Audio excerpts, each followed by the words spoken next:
Sementara itu Polda Papua menetapkan 28 orang sebagai tersangka dalam kasus demo yang berujung rusuh pada hari Kamis lalu.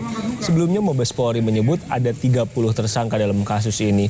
Di Reskrimum Polda Papua, Kombes Tony Harsono mengatakan mereka yang ditetapkan sebagai tersangka ikut terlibat dalam pengerusakan, pembakaran, dan penjarahan pada peristiwa Kamis lalu.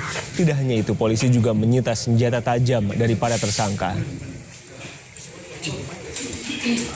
Saat ini sudah 28, kita masih memeriksa lagi sekitar 28 lagi dan masih melakukan pengejaran penangkapan terhadap beberapa keterangan yang sudah jadi tersangka ini sudah menyebutkan nama. Ini semua akan kita tuntaskan, akan kita kejar untuk menjaga situasi di Papua ini. Kami bekerja semuanya, nanti dapat backup dari Bareskrim juga untuk menambah kekuatan penyidik kami dan menggunakan beberapa teknologi yang digunakan. Saya rasa itu yang saya sampaikan.